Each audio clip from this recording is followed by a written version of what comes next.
Okay, so why healthy adults might choose to experiment with psychedelics. So my idea is to tell people that you don't have to be sick to experiment with psychedelics. That's how I see it.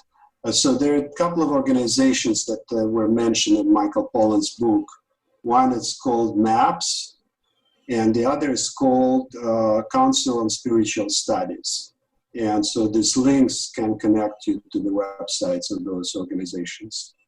All right. And, so like I started my presentation by stating the fact that I've had like a big problem in my life about a little more than 3 years ago, maybe like almost 4 years by now.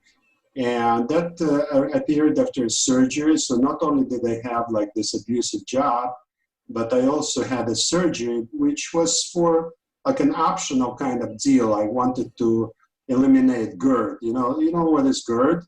It's when you have acid reflux, like when you have, like when you sleep and there's acid coming out of your like throat, so it's just irritation. It causes irritation. So I believe in surgery. So, my wife is a doctor. So I decided, okay, why don't I just, instead of taking pills, which are antacid pills, why don't I just do surgery and it tightens a certain part of your stomach and doesn't allow this acid to come out to your mouth.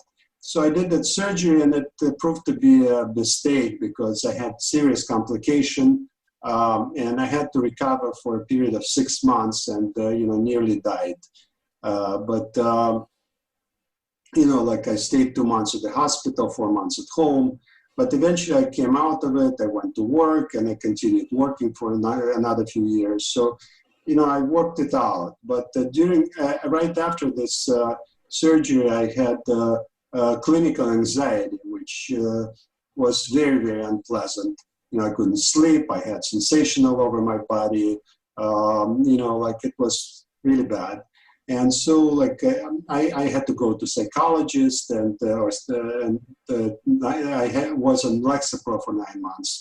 So I hated Lexapro. I didn't like it at all because it kind of dulls you down. It doesn't let you to be kind of fully aware. And then I started meditation practice, and it helped me a lot. Also, I took 2 trips with LSD and mushrooms that I mentioned to you. And I don't know what worked, but the combination of meditation, mushrooms, and how can I say, meditation, psychedelics, and maybe the treatment with Lexapro helped me to overcome the anxiety. And then when I went for my psychedelic trips, I read in Michael Pollan's books that you have to create for yourself like objectives, because say I didn't have a guy like you who could guide me through that. I had to guide more or less myself. And so I created objectives for myself. I wrote them down. So I divided them into 3 levels. I had psychological objectives, which included less self-preoccupation, become less reactive, achieve ability to better concentrate, and develop the perspective of being at ease with my conscious and subconscious mind. And then I had physical objectives because I had severe intestinal issues related to my anxiety. So I wanted to calm my intestinal issues and achieve better sleep. And then existential goals. I wanted to develop a better understanding of my mind, become a better husband, father, and friend, truly experience oneness with nature, and guide myself towards better meditation practice. So it's interesting that I consider myself a healthy normal. I don't feel sick at all. I have good health, happy family life. I have very positive life attitude, and I'm financially secure. I have good circle of friends. So why am I interested in psychedelic drugs? I have a quest for optimal mind. So basically there is a range of psychology, which is called positive psychology. Psychology has been studying people who are sick, And, like they're like divided maybe in 6 category, -1, -2, -4, etc. But nobody has ever studied what does it mean to be in the plus category. What does it mean in the +1, +2, +3, +4? And so that's what positive psychology is kind of studying. It's a very recent development. And psychologists have decided to study what it means to be positive. So I would like to achieve eudemonia. That's a Greek term. And it means happiness and pleasure, deep sense of well-being, equanimity and emotional balance, and having meaningful life, enjoying connection to others, and connection to the world. So, again, we do not ask why people who are currently healthy take physical exercise. Why is it different for the psychological sphere? That's my question. So, this year I read a book by a UCLA professor about awareness, and he talked about what it means to have an unhealthy mind versus healthy mind. So it turns out, according to him, that mind is like a river, and so when you navigate this river, it navigates between the unhealthy state, between 2 unhealthy states. One unhealthy state, say the left bank of the river is, or the right bank of the river is rigidity, and means that in the left bank of the river is chaos. And healthy mind is between the rigidity and chaos. So what does it mean to have rigid mind? It's when you keep thinking the same thoughts about the past and the future all over again, like an engine stuck in one gear. And the result is anxiety or depression. And then the mind in chaos is basically a mind of schizophrenic, it's filled with uncontrollable sensations and thoughts, but you have no control, you cannot control those sensations. So you have to somehow be in between those 2 states, the rigidity and the chaos. And that means to have integrated mind. Michael Pollan's book shows an interesting, physiological aspect of our minds, what happens inside of our brain. We have a so-called default mode network, and this network creates mental model of our own and other people's minds inside of our heads. And it creates and plays out stories of our own and other people's lives. So it's a storytelling network. It anticipates the future and remembers the past. It's really important for our existence as social animals. So we cannot really survive without this network, because it really creates our kind of place in the social organization. And again, it becomes also a source of mental disorders when it's over-aggressive, overstimulated.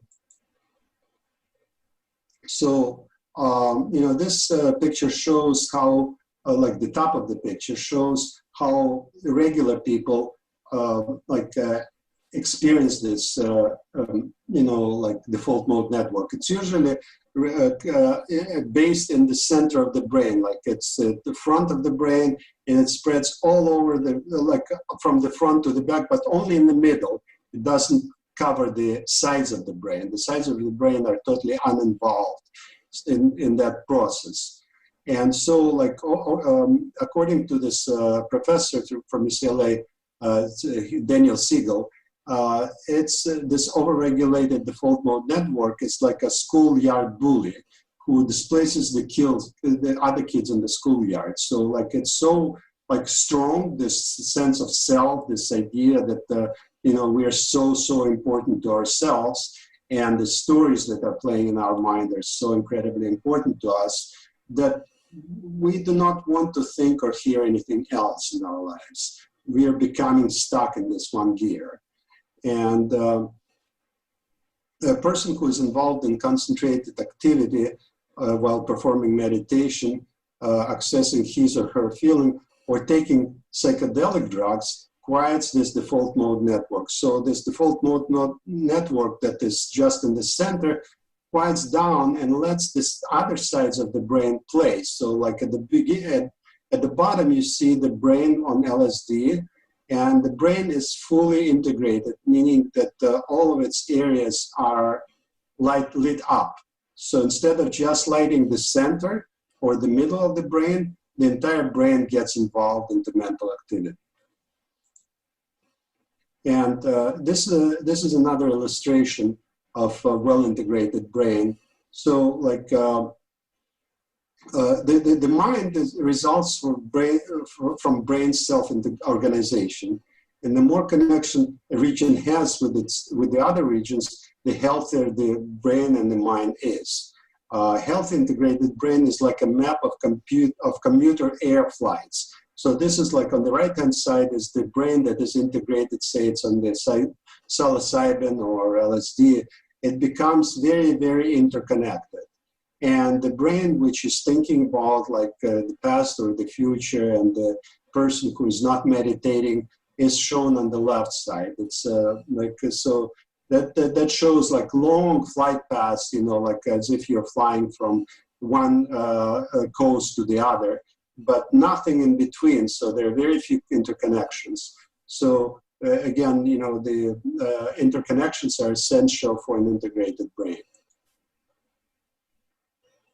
So, so how do I see an optimal mind? I see resilience to becoming resilient to the negatives of our life, being able to withstand inevitable major blows, and they will come no matter what: dying of the loved ones, loss of youth, health, status, or you know, in my own life, you know, like we will all die one day. So that's pretty disturbing. So how can we not be disturbed? And also being resilient to garden variety of suffering. Say you do not suffer in a big way, you know, say you do not, you're not clinically anxious, you're not clinically depressed. What happens there? You know, are we perfect? No. So we still have boredom, jealousy, impatience, anger, bodily pains and discomforts, neuroticism, and regular worries about one's own health, mortality, and all sorts of other things.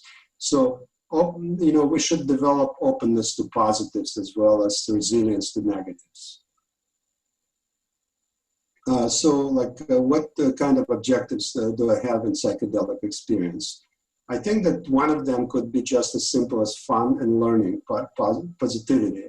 So like they, for some people at least, have immediate lasting and pleasurable effect, sustaining state of well-being, trip into your own mind, which is probably as worth to take as trip abroad, right? And mindful entertainment.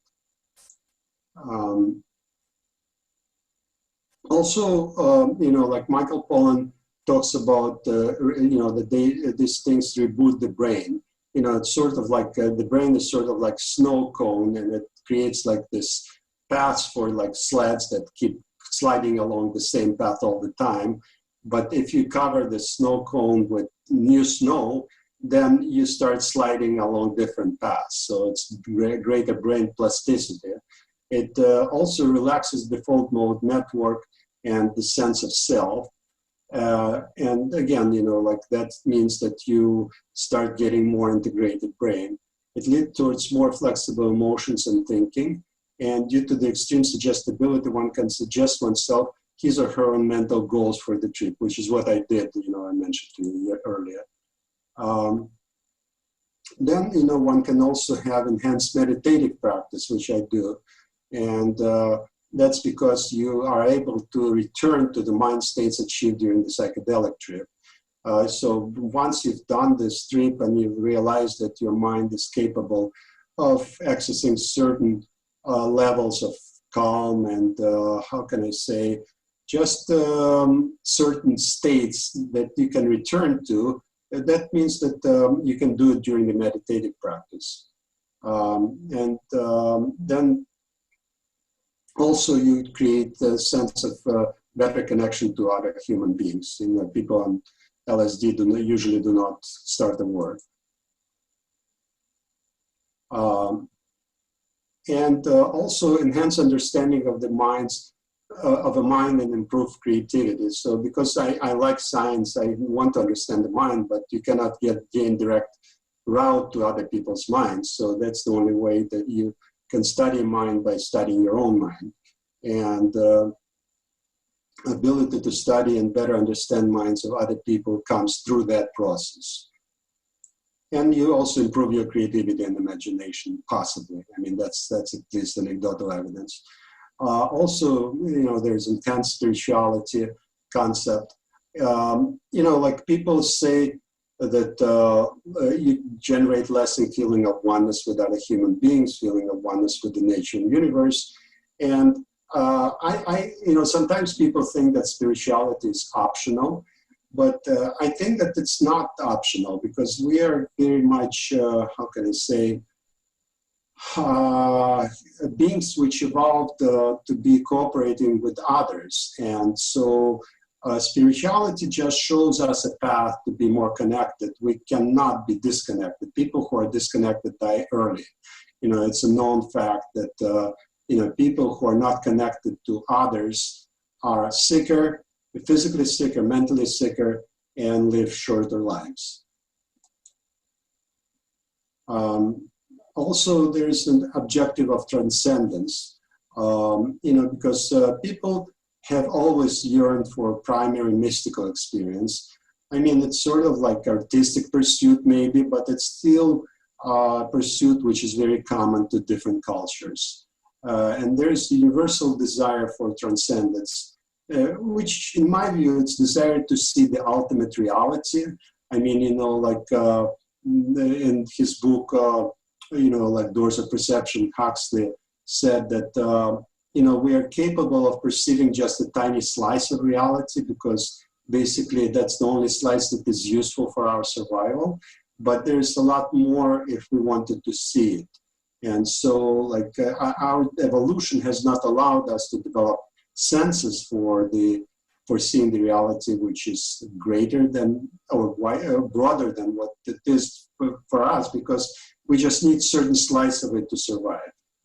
And then, you know, like, just to see the beauty of the universe. I mean, you know, that's important for us.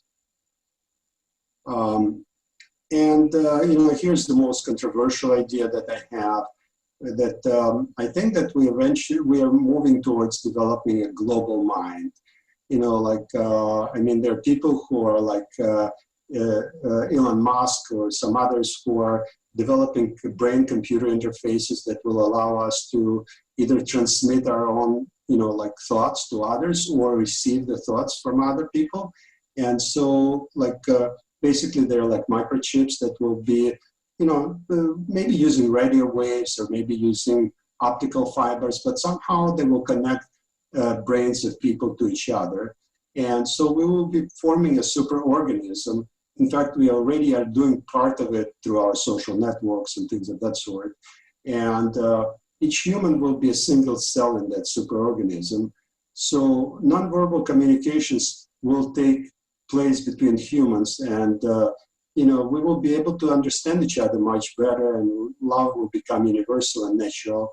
And I think that the psychedelic experiences may at least open up a little bit of a window for us to be in that type of super connectedness. So, like, I think that we all have to hack our own brain, because somebody else will do it for us if we don't. You know, like Facebook, for example.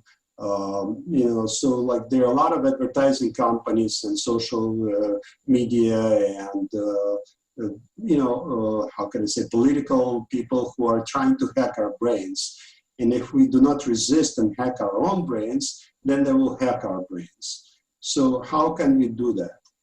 We can use meditation and mindfulness training to rewire our brains. We can get educated on the issues of neuroscience, of the mind and the brain. We can use tools of psychology, psychoanalysis, behavioral therapy, etc. Connect to the nature and to positive, intellectually curious people. And then also experiment with psychedelics and spiritual practices. You know, so these are all kind of tools for us to hack our own minds, hack our own brains. Okay, so my advice to everybody is turn on, tune in, and drop out. That's it. That was great, Michael. Oh, wow. That resonated with me a lot, too, especially the Timothy Leary, turn on, tune in, drop out.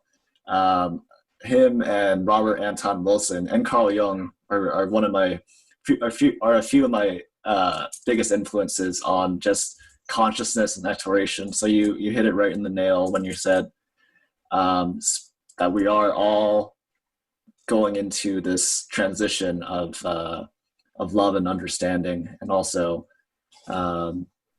even, I don't know if the word telepathy might ring a bell, but well, which is more or less what it is going to be. Yeah, right? But it can be assisted telepathy. It doesn't have to be just telepathy between unprepared brains. It could be telepathy because Elon Musk or somebody like him will come up with a device that will read our brains and then transmit it to another brain with a receiver. So it could become like science-assisted telepathy. Right. Yeah, that's one avenue, I think, one possibility we can lead to. And ideally, it's that connection too. It's like even this pandemic shows how the systems are so connected and how people are actually so connected, how the internet and social media are so connected. And that could go from fear and anger, or it could be a good spiritual exploration, because if you're not meditating, then it's really difficult to find those spaces of calm when there's so much anxiety collectively. So ideally, I think that alchemy or transmutation of that fear, or me against you, what race you are, or religious belief, or what job you are, like those separating things, thoughts, and hopefully it'll transition more into a love and unity, more collaborative, community-oriented world. And but I feel like that's what we're doing with technology and internet. But then again, yeah, like there can be those dopamine rushes of social media trying to get you to buy this. I mean, it's always been there for the last 50 years, whenever marketing started, or however long that. But now it's on steroids. That's the problem. Yeah, and that's where the mental health really plummets. Anxiety, depression, traumas, domestic abuse, suicide rates. And yeah, like if people don't have a connection to themselves, or to a connection to something greater like spirituality, or connection to another human being, then it's very difficult to find reason and purpose. Do you guide any groups, or you're basically one-on-one usually? Usually one-on-one. But I'm interested in finding this type of community, but really I do not know how to connect to them. Yeah, so it would be nice, but yeah, I hope you one day you will accumulate enough people, clients, to kind of get them into a group. Yeah, definitely. What day works for you if we do start something? Well, again, I don't have the substance, so I will I'll have to find it first, and then I will talk to you and see whether we could arrange so that you could be my guide. But that would be, because I'm still interested in this, how can I say, exploration. But like again, somehow my generation is very reticent. Like like we've had this book reading, where there were a lot of enthusiastic people, maybe 12 or 13, or like very interested in the subject, but most of them tried it in their youth and then kind of abandoned this thing, and now they're very skittish, and so that's something that I'll have to resolve. What was the last part you said? That it was skittish? What do you mean? Skittish, like a little scared, like concerned about the stigma, concerned about that they will screw up their brains, like they're scared. Perhaps rightfully so, but I'm not. you know, I've tried and I had successful experiences. So, you know, like for me, it's just when I get to it and find this medicines, and then I'll connect to you and we talk about it.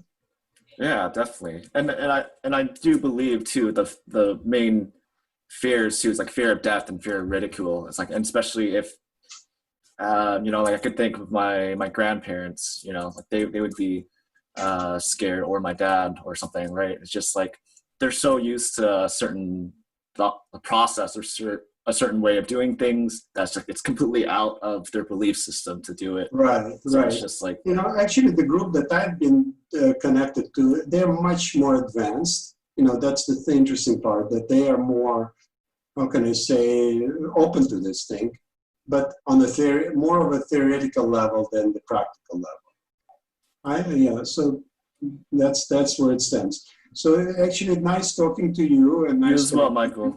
Yeah. Yeah, hopefully you enjoyed my presentation, and so that's yeah, we'll keep in touch. Yes, we'll do, Michael. Have a great night. Thanks for coming. You too. Bye bye. Bye bye.